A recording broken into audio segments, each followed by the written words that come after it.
Sesungguhnya hati itu adalah sesuatu yang paling mahal, hingga disebutkan di dalam sebuah athar bahwasanya Allah Subhanahu wa taala menyatakan di dalam sebuah kitab yang diturunkan, dikatakan bahwasanya la tas'uni ardi wala samai walakin yas'uni qalbu 'abdi al-mu'min. Sesungguhnya langit tidak cukup untuk memuat Allah, dan bumi pun juga tidak, akan tetapi hati seorang mukmin itu adalah baitur Rabb, rumahnya Allah Subhanahu wa taala. Nah, karenanya itu hati kita ini adalah tempat pandangannya Allah, di mana Allah memandang hati kita. Allah tidak memandang wajah kita, tidak memandang fisik kita, tidak memandang pakaian kita, tetapi yang dipandang oleh Allah Subhanahu wa taala adalah hati, sebagaimana disebutkan di dalam hadis oleh Nabi Muhammad sallallahu alaihi wasallam, innallaha la yanzur ila suwarikum wa la ila ajsamikum innama yanzur ila qulubikum. Yang ditatap adalah hati. Sebagaimana kita malu kalau wajah kita ini ada kotoran di wajah kita, kita malu ketemu orang. Bahkan beberapa orang kalau ada jerawat tumbuh dia malu, minder. Bahkan lagi kalau seandainya ada terkena tinta di wajahnya dia malu. Maka bagaimana halnya hatinya tatkala dia gunakan menghadap Allah, sebab hati itu yang dilihat oleh Allah Subhanahu wa taala. Tidakkah seseorang malu ketika Allah menatap kepada hati orang tersebut, didapati di dalam hatinya ada dengki, ada iri, ada cinta kepada hal-hal duniawi, ada riya, ada ujub, ada banyak penyakit hati. Ketahuilah penyakit hati itu lebih dahsyat daripada penyakit badan. Apa penyakit badan yang paling parah? Kanker. Kanker orang begitu meninggal dunia udah sembuh kankernya, nggak perlu ke dokter lagi, nggak perlu ke dokter, nggak perlu nebus obat, nggak perlu kemoterapi lagi, udah sembuh, selesai sudah kalau sudah meninggal dunia. Tetapi penyakit hati justru kematian bukan akhir dari penyakit hati. Kematian adalah awal dari akibat yang diterima oleh seseorang yang hatinya sakit. Yang namanya riya, yang namanya dengki, yang namanya hasad, itu besok di hari kiamat begitu orang meninggal dunia, dia bakal hadapi itu semuanya, hasil daripada kedengkian dia, hasil daripada riya dan ujub dia, hasil daripada penyakitnya hati dia. Nah itu besok. Karenanya itu beruntung orang yang membersihkan hatinya. Namun orang yang membiarkan hatinya ternoda, dia adalah orang yang celaka. Sayyidina Ibrahim ala nabiyina wa alaihi afdhalus salawat wa azka taslim, tahu kan di dalam doanya kepada Allah taala beliau doa minta apa?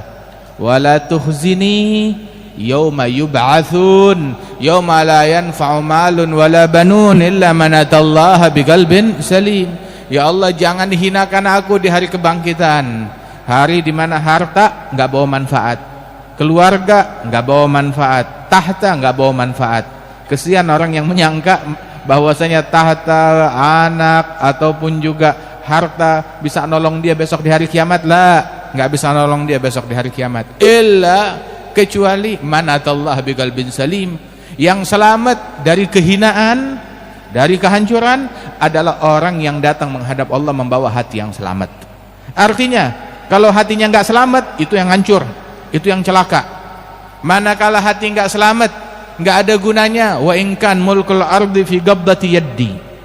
Barang siapa yang datang membawa hati yang cacat, enggak ada gunanya walaupun dia datang menghadap Allah membawa kerajaan langit dan bumi. Tapi hatinya kotor, belepotan dengan dengki dan iri, waliyadzubillahi min dzalik. Karenanya itu yang paling mahal pada diri seseorang adalah hatinya. Makanya hati itu mesti dijaga dari kotoran. Sebab tuh semua istiqamahnya mata, istiqamahnya mulut, istiqamahnya tangan, tuh tergantung dari istiqamahnya hati. Itu Sayyidina Isa bin Maryam, pernah dia dicaci maki orang, begitu selesai dicaci maki dia bilang jazakallah khair, terima kasih. Bilang Hawariyin bilang kepada beliau, ya Rasulullah, ma tasma' ma yaqul, kamu enggak dengar apa dicaci maki sama dia? Kamu hanya mengucapkan, membalas tentang jazakallah khair, ucapannya Sayyidina Isa. Bilang hadza anfaqa ma indah wa anfaqtu ma indi. Dia menginfakkan apa yang dia punya kebencian itu yang keluar dari mulutnya. Sedangkan saya yang ada dalam hati saya cinta, syukur, terima kasih, doa, kebaikan, itu yang saya berikan kepada orang-orang. Ambil satu hikmah, wa kullu ina'in billadhi fihi yamdahu. Setiap wadah akan memercikkan isinya. Barang siapa itu orang ada gelas, isinya susu, yang keluar dari dia susu. Isinya air, yang keluar dari dia air. Isinya kotoran, yang keluar dari dia juga kotoran. Karenanya itu orang kalau udah ngomongnya kotor, membuktikan hatinya juga kotor, hatinya juga lebih busuk lagi. Barang siapa yang berucap yang tidak baik, berarti keburukan yang ada di dalam hatinya tersebut. Adapun mukmin, yang keluar dari dia adalah semuanya kebaikan, semuanya keluhuran, semuanya adalah kesantunan. Ketahuilah, dulu tuh Al-Imam Syekh Habib Bakar bin Salim itu beliau menceritakan, beliau cerita dalam kitab Miftahus Sarair, sekelompok orang sedang melakukan perjalanan. Tatkala di perjalanan, alhasil mereka terdampar, tersesat di hutan, nggak tahu jalan untuk masuk ke perkampungan. Mereka bingung, mana ini? Tahu-tahu di hadapan mereka ada seekor singa besar yang siap melahap mereka. Ketakutan, di depan mereka ada singa. Tahu-tahu itu satu orang soleh di dalam kelompok itu datang menghampiri singa tersebut. Dia kasih salam, dipegang telinganya tuh singa. Dia tanya, "Assalamualaikum, saya mau tanya, kami ini tersesat, tolong tunjukkan kepada kami di mana jalan ke perkampungan."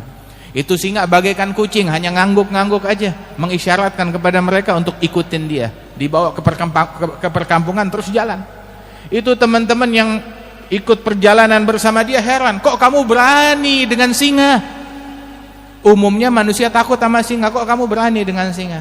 Maka dia jawab sebuah kalimat. Dijawab sebuah kalimat, dia bilang, "Antum aslahtumul zahir fakhiftumul asad, wa nahnu aslahnal batin fakhafanal asad."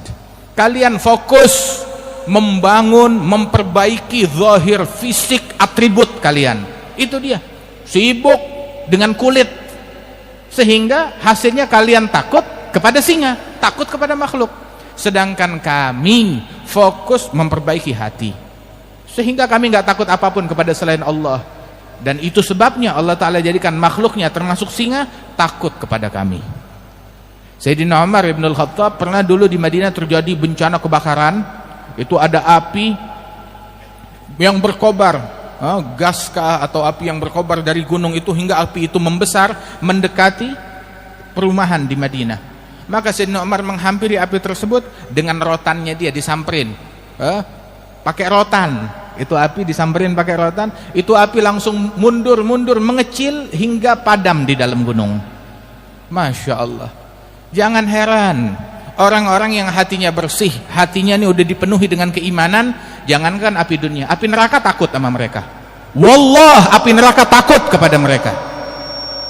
Itu disebutkan di dalam hadis bahwasanya mukmin yang hatinya dipenuhi oleh cahaya iman, besok ketika dia lewat di atas api neraka di jembatan Sirat, ini semua yang ada di sini bakal lewat di atas jembatan tersebut semuanya. Wa minkum illa wariduha kana ala rabbika hatman maqdiya. Tidak ada seorang pun pasti akan lewat di atas jembatan tersebut. Cuma yang selamat nggak tahu, lewat pasti, selamat nggak pasti. Mudah-mudahan Allah Ta'ala selamatkan kita semuanya. Ada disebutkan di dalam hadis, orang-orang yang hatinya dipenuhi oleh cahaya iman, hatinya udah bersih, berkilau, ketika dia lewat di atas jembatan Sirat tersebut, itu neraka yang di bawah mereka ketakutan. Itu neraka berkata, "Juz ya mu'min fa inna nurak tahrigu nari." Cepat lewat wahai mukmin, sebab cahayamu membakar apiku. Aku api neraka enggak kuat sama cahaya imanmu. Sampai-sampai beberapa aulia wassalihin disuruh masuk surga, dia nggak mau. Dia hampiri neraka. "Saya masih punya teman ada di dalam api neraka." Dia bilang, "Hei neraka, keluarkan teman-teman saya, orang-orang yang dekat sama saya. Kalau enggak saya masuk, nggak tanggung kalau padam neraka itu." Hingga dikeluarkan. Hakadha, sebagaimana disebutkan di dalam sebagian athar. Karenanya nih, bersihkan hati kita. Orang kalau udah hidup dalam keadaan hati bersih, udah hidup, tinggal loncang-loncang kaki, nggak peduli. Antum tahu Al-Habib Ali bin Abdurrahman Al-Habsyi hidup di zaman kapan? Ngalamin zaman penjajahan Belanda, ngalamin zaman penjajahan Jepang, ngalamin zaman apa lagi namanya tuh, revolusi, ngalamin zaman Masya Allah, sampai zamannya PKI pun juga beliau alami hingga meninggal tahun 68. Akan tetapi beliau di hatinya nggak ada kerisauan, nggak ada ketakutan kecuali kepada Allah Subhanahu wa Ta'ala. Dan di dalam keramahan beliau, di dalam kebersihan hati beliau, Masya Allah, mau dalam keadaan terjadah atau apapun, sebagaimana para salaf yang sebelumnya, Al-Habib Ahmad bin Abdullah bin Talib Al-Attas Pekalongan, begitupun juga hidup di zamannya penjajahan. Begitu juga Al-Habib Abu Bakar bin Muhammad As-Segaf yang haulnya besok, hidup di zamannya penjajahan. Masya Allah. Tapi mereka, sebagaimana dikatakan oleh Syekh Habib Bakar bin Salim, nahnul muluk hagigatan la ghairana wallah la malika siwana yujadu. Kami ini adalah raja-raja pada hakikatnya, nggak ada raja melainkan kami, ya, orang-orang yang diwakilkan kerajaannya oleh Allah Subhanahu wa Ta'ala. Punya apaan mereka? Itu waktu itu pernah di suatu masa, antum ta'rifun Al-Habib Abdul Qadir bin Ahmad As-Segaf pernah berdiri di majelis ini. Al-Habib Abdul Qadir bin Ahmad As-Segaf itu ayah beliau Al-Habib Ahmad bin Abdurrahman. Itu pernah waktu itu ada sedikit kesalahpahaman antara beliau dengan Sultan di Seiwun, hingga akhirnya dia datangi Sultan di Seiwun tersebut, ditegur.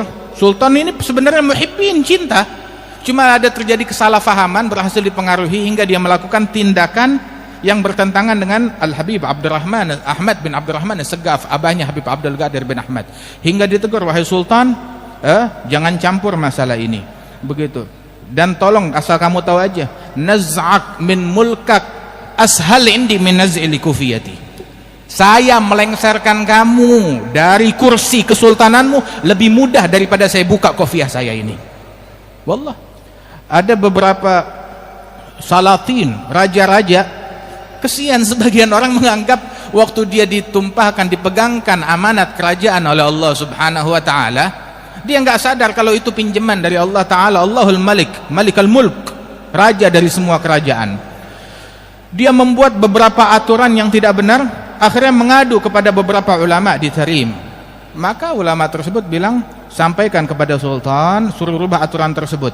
Dia nggak mau rubah, suruh rubah, dia nggak mau rubah juga, sampai dia menzalimi beberapa orang. Akhirnya bilang suruh rubah, wa illa dia bakalan menyesal.